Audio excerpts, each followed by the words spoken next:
Meron akong 100,000 pesos. At gamit to, magsisimula ako ng bagong negosyo. Itatry natin pagkasyahin to hanggang mag-boom ang business natin. At ipapakita ko sa inyo ang magiging gastos natin dito. Kung mauubos ba ito or kukulangin. At syempre, isasama ko kayo sa journey ko dito sa business na to. Pero bago yan, kasi kailangan natin magtanim ng lettuce, yung susunod nating batch. So yun muna ang gawin natin habang kinukwentuhan ko kayo. So unahin ko ulit yung disclaimer, no? Yung pagsasama ko sa inyo, yung pagdo-document ko sa project ko na to is para mapakita sa inyo yung journey ko, no? Hindi ko alam kung magsasucceed dito, pero syempre, hopefully, yun yung gusto natin. Kung gusto nyo replicate, walang problema, pero do it on your own risk. So ano ba yung mga considerations ko sa pagsisimula ng business na to?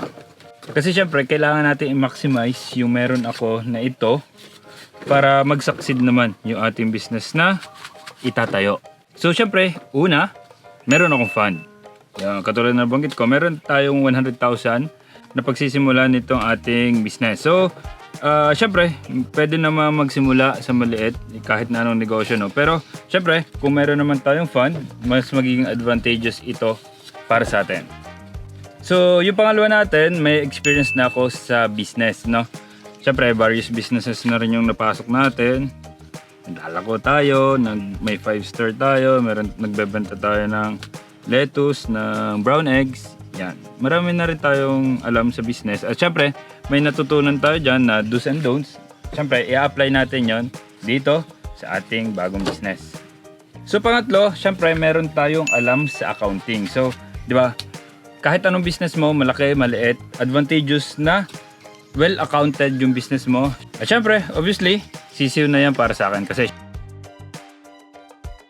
so pang-apat na karakteristik na i-maximize ko dito is syempre yung usual karakteristik natin na resilient. So very resilient ako sa mga ganito kahit nahirapan na, medyo may problema na gagawin natin ng paraan, gagawin pa rin natin yung best natin para makuha yung goal natin. Basta syempre may goal tayo at action plan. And syempre pang-lima, yung ating talagang i-maximize natin sa ngayon.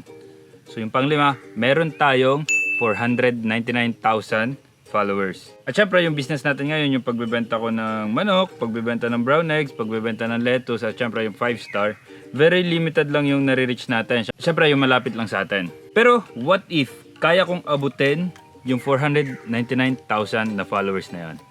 Kaya naman ang negosyo na itatayo ko ngayon ay ang product will be sold online through Shopee, Lazada, TikTok, yung mga ganon.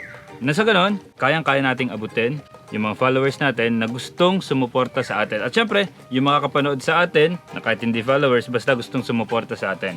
Okay, hindi ko itatanggi. Na-inspire kasi ako sa isang vlogger na napapanood ko, si Sir J. Tripper. Meron na siyang pastil in a jar business. Nakabenta siya ng around 240 jars 5 days in a week. So nagbebenta kasi siya sa TikTok. Pag-post niya ng kanyang 240 na jars, 1 minute lang, nauubos kagad. Ganong katindi.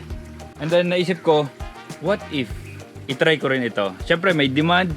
Nakita ko na hindi kaya pa sa ngayon na supply ni Sir yung demand. Mali natin hindi lang pastil in a jar yung mabenta natin. Basta mga in a jar para naman na-ship out natin sa ating mga followers. So nagsimula naman na ako mag-research. Though yung trial and error mismo ng pagluluto, wala pa. And syempre, dyan ko kayo isasama. Okay ba yan? So diba nabanggit ko, meron ako 100,000 pesos at ipapakita ko ang running balance niyan sa inyo. And ngayon, sisimulan natin bawasan 100,000 minus 150 pesos kasi order ako ng chicken pastil online for benchmark. Technically, wala talaga akong idea sa lasa ng chicken pastil. Ngayon ko pala makakatikim ng totoong chicken pastil. So titingnan natin kung puputok siya. Yon, pumutok. Kakaiba yung amoy.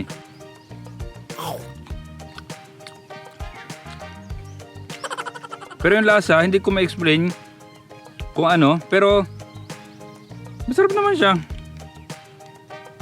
Ang kailangan lang natin siguro sa mga susunod, bumili tayo ng iba't ibang ganito para mapag-compare natin bago natin i-compare doon sa ating magagawa. Sige, try natin sa kanin kung anong lasa niya.